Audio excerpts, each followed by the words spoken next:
4. រឿងសត្វហង្សក្បាលពីរការញុញង់ជាអាវុធក្លាហានបំផុតក្នុងលោកក្នុងសាសនាព្រះសម្មាសម្ពុទ្ធព្រះនាមកស្សបៈមានស្ត្រីម្នាក់មានចិត្តស្មោះត្រង់ស្នេហាចំពោះស្វាមីរបស់ខ្លួនតែងគោរពប្រតិបត្តិចំពោះស្វាមីដូចជាស្រីទេពអប្សរគោរពបម្រើព្រះឥន្ទ្រាធិរាជពុំដែលឲ្យម៉ងឆ្កងត្រង់កិច្ចណាមួយឡើយ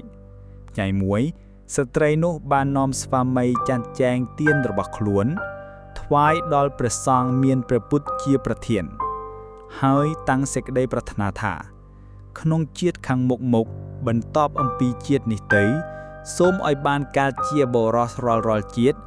ហើយសូមឲ្យកើតជាប្អូនរួមថ្លៃនឹងស្វាមីរបស់ខ្ញុំម្យ៉ាងទៀតបើយើងខ្ញុំទាំងពីរនាក់ផ្លត់កតិទៅកើតជាសត្វតិរច្ឆានសូមឲ្យមានខ្លួនជាប់គ្នាមានក្បាលពីរពុំខានព្រះសម្មាសម្ពុទ្ធទ្រង់ធ្វើភត្តាអនុមោទនារួចរាល់ហើយស្ដេចទ្រង់ត្រឡប់ទៅអារាមវិញជាមួយនឹងព្រះសង្ឃជាបរិវារវិញឯជនទាំងពីរនាក់ស្វាមីភរិយានេះវិញលុកខ្សែជីវិតទៅបានទៅកើតជាកុមារខឹងត្រកូលមហាសេដ្ឋីមួយជាតិព្រាហ្មណ៍មហាសាលមួយជាតិខត្តយាមហាសាលមួយជាតិកើតរួមផ្ទៃជាមួយគ្នាជាកូនភ្លើនាមភរិយាកើតជាប្អូនប្រុសឯស្វាមីកើតជាបងប្រុសកុមារទាំងពីរនាក់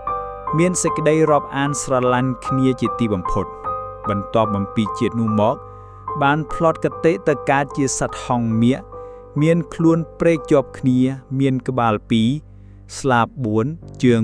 4អាស្រ័យនៅខ្លងព្រៃហេមពៀនក្បាលស្រះបោកក្រនៃមួយតែងទៅរកចំណីអាហារជាមួយគ្នាពុំដាល់ទាស់តេងខ្វែងកំណត់គ្នាឡើយថ្ងៃមួយមានធ្មើព្រៃម្នាក់បានឃើញហង្សមាសក្បាលពីរនោះក៏កើតសេចក្តីអស្ចារ្យពន់ពេកទើបត្រឡប់ទៅក្រាបទូលដល់ព្រះបាទពារាណសីគ្រានោះព្រះពោធិសត្វទ្រង់សោយព្រះជាតិជាព្រះបាទពារាណសីទ្រង់បានព្រះសណ្ដាប់ពាក្យនោះហើយក៏ប្រែធ្មើព្រៃឲ្យទៅចាប់ហង្សក្បាលពីរនោះយកមកថ្វាយធ្មើព្រៃក៏ទៅចាប់បានយកមកថ្វាយដោយព្រះរាជបំណងស្ដេចទ្រង់សពព្រះរាជហឫទ័យណាស់បានប្រទានរង្វាន់ដល់ធ្មើព្រៃនោះជាច្រើនទើបប្រគល់ហង្សមាសក្បាលពីរនោះឲ្យព្រះអគ្គមហេសីយកទៅចិញ្ចឹមព្រះអគ្គមហេសីបានឲ្យជាងធ្វើទ្រង់មាសដាក់ហង្សនោះហើយទ្រង់ប្រទានលីកនិងទឹកឃ្មុំដាក់លើថាសមាសឲ្យស៊ីតែរាល់ថ្ងៃក្នុងកាលជាខាងក្រោយមកព្រះនាងទេវីបានចូលទៅក្រាបទូលព្រះបាទពារាណសីថាហង្សមាសក្បាលពីរនោះប្រសិនបើបំបែកឲ្យដេះពីគ្នាបានហង្សមួយទុកចិញ្ចឹមក្នុងព្រះរាជវាំងហង្សមួយទុកក្នុងសួនសត្វសម្រាប់ឲ្យមហាជនមើលជាការប្រពៃណាស់ព្រះបាទពារាណសីទ្រង់យល់តាមមតិរបស់ព្រះនាងទេវីទើបបង្គាប់ឲ្យអាមាត្យទាំងឡាយមកប្រជុំគ្នាហើយត្រាស់សួរថាអ្នកណាអាចបំបែកហង្សនេះឲ្យបែកចេញពីគ្នាបានដោយឥតមានគ្រោះថ្នាក់យើងនឹងឲ្យរង្វាន់ជាច្រើនដល់អ្នកនោះ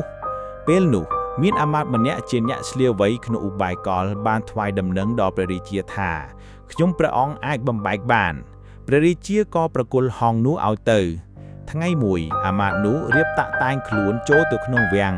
មុននឹងទៅបានបង្ហាញខ្លួនឲ្យហង្សទាំងពីរដឹងថាទៅគាល់ព្រះរាជាលុះត្រឡប់មកវិញទៅអោនខ្សឹបចិត្តក្បាលហង្សម្ខាងនិយាយខ្សោៗតិចធ្វើហាក់ដូចជាប្រាប់រឿងបំបាងអ្វីមួយហើយជាចេញទៅឯហង្សម្ខាងឃើញដូច្នោះហើយមានសេចក្តីសង្ស័យណាស់ទើបសួរទៅហង្សជាសម្លាញ់ថាអំបែងមិញនេះអាមាត្យខ្សឹបប្រាប់នឹងកំបាំងអ្វីដល់អ្នកចូលប្រាប់គ្នាផងហង្សម្ខាងប្រាប់ថាអត់មានប្រាប់ការអ្វីទេគ្រាន់តែលឺខ្សោមិនដឹងជាគេថាដូចម្ដេចហង្សម្ខាងតូចចិត្តណាស់ទើបនិយាយថាអូសម្លាញ់ឯងមិនគួរលាក់នឹងគ្នាសោះគ្នាពិតធាឃើញអាមាត្យនិយាយប្រាប់ឯងនឹងភ្នែកទោះបីហង្សម្ខាងនិយាយប្រាប់យ៉ាងណាក៏មិនជឿចេះតែទទូចសួរជាញឹកញយថ្ងៃក្រោយអាមាត្យទឹកស៊ឹបក្បែរទៅជាហង្សនោះទៀតហង្សម្ខាងសង្ស័យក៏សួរដូចមុនហង្សម្ខាងប្រាប់ថាខ្ញុំមិនលឺអ្វីទេហេតុដូចម្ដេចបានចេះតែសួរខ្ញុំចាប់តាំងពីពេលនោះមកហង្សទាំងពីរក៏ឆ្លក់ប្រកែកគ្នាកាន់តែខ្លាំងឡើងដល់រាបដល់ជេរប្រតិចគ្នាហើយតទាក់ស្លាបជីគ្នាជាខ្លាំងដោយអំណាចសេចក្តីក្រោធសរីរកាយនៃហង្សក៏រហែកចេញពីគ្នាជាពីរចំណែកអាមាត្យឃើញដូច្នោះហើយក៏នាំយកហង្សទាំងពីរទៅថ្វាយព្រះបាទភិរាណសីព្រះអង្គបានទតឃើញមានសេចក្តីសូមនស្សពន់ពេកទើបព្រះរាជទានស្រុកសួយមួយឲ្យជារង្វាន់ហើយទ្រង់ត្រាស់សួរថា អ្នកធ្វើដោយមិនដេចបានជាហងបាយចេញពីគ្នាស៊ូបីតែយកមកដាក់ចិត្តគ្នាក៏មិនបានអាមាត្យក្រាបទូលតាមការដែលខ្លួនបានធ្វើទ្រង់បានព្រះសម្ដាប់ពាក្យនោះហើយក៏មានព្រះតីសង្វេគតក់ស្លុតពន់ពេកទើបមានព្រះរាជអង្គការថាអោហោះណែអាវុធគឺពាក្យញុញងឃ្លាហានណាស់តើអាចពុបំបីរូបធម៌និងអរូបធម៌ឲ្យបែកចេញពីគ្នាបាន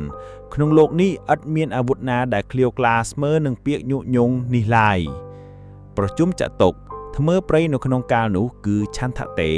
ហងមាសទាំងពីរទេគិរីមានអតេនិងការលុតាយីតេអាមាត្យញាក់ឃ្លៀសໄວក្នុងឧបាយកលគឺសារីពុទ្ធតេព្រះបាទពារាណសីគឺព្រះសម្មាសម្ពុទ្ធ